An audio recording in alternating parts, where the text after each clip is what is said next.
Columbus, the stadium was mostly empty at this point. Ohio State's showdown with Illinois ceased being competitive around the 10-minute mark, and a windy downpour drove most of the fans to warmer, drier climates. But those who were smart enough to bring ponchos were rewarded, as the seconds ticked down on Ohio State's 5,214 win. J.T. Barrett, with his teammates, triumphantly hoisted one of the more ridiculous of the Big Ten rivalry trophies, and then plunged towards the crowd for high fives and hugs. Behold pic.twitter.com/6 and Nerfs, Matt Brown at Matsby on November 19, 2017. One of the greatest quarterbacks in Ohio State, heck, Big Ten history, then headed off the field, never to play in his home stadium again. Barrett's final legacy still has room for a few more chapters. After all, there's another game against Michigan, another opportunity for a Big Ten title, and perhaps, despite those two losses, a trip to the college football playoff. But there's enough there to still tell a good story, no matter what happens the rest of this season. During the game, Barrett threw his 100th, and then 101st, two-count pass. He's the proud holder of 35 different Ohio State and Big Ten records. He cracked the top 5 in Heisman voting as a freshman, and could crack at least the top 10 this season. He's won every meaningful award that the Big Ten gives. A decade from now, when somebody logs on to sportsreference.com, they're going to see eye-popping numbers, a slew of records, and likely conclude that Barrett is one of the most celebrated players in Ohio State history. And hey, maybe he will be.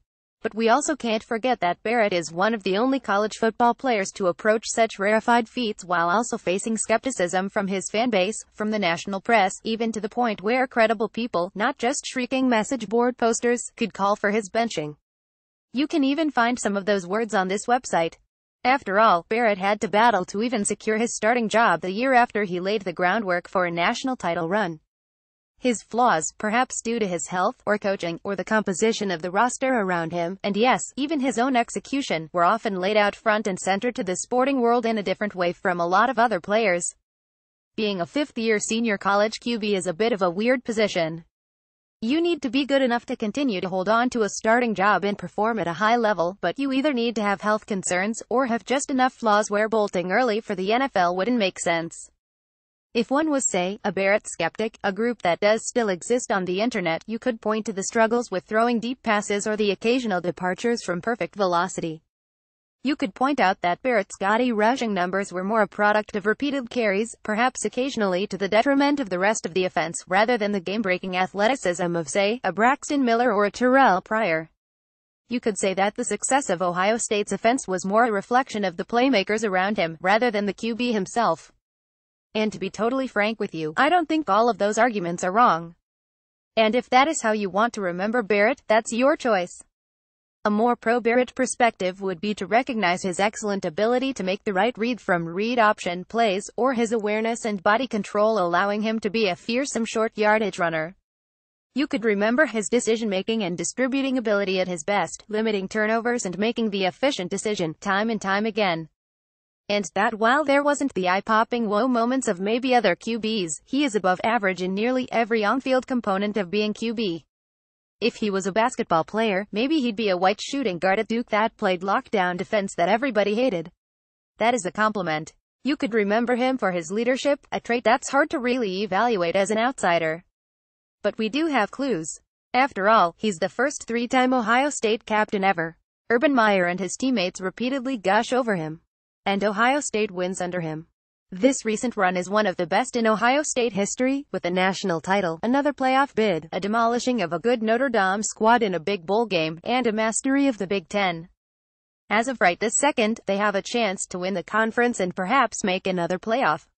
I can't speak for anybody else. I can't sit here and tell you how to fan.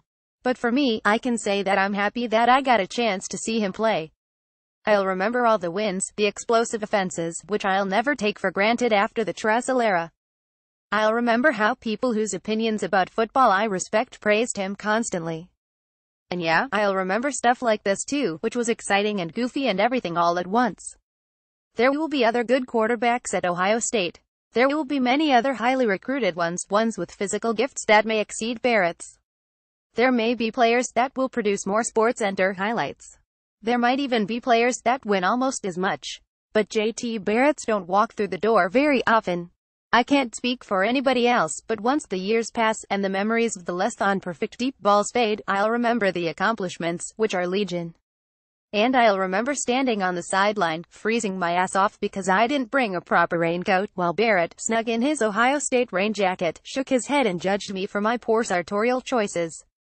I'll remember him as one of the best. What about you?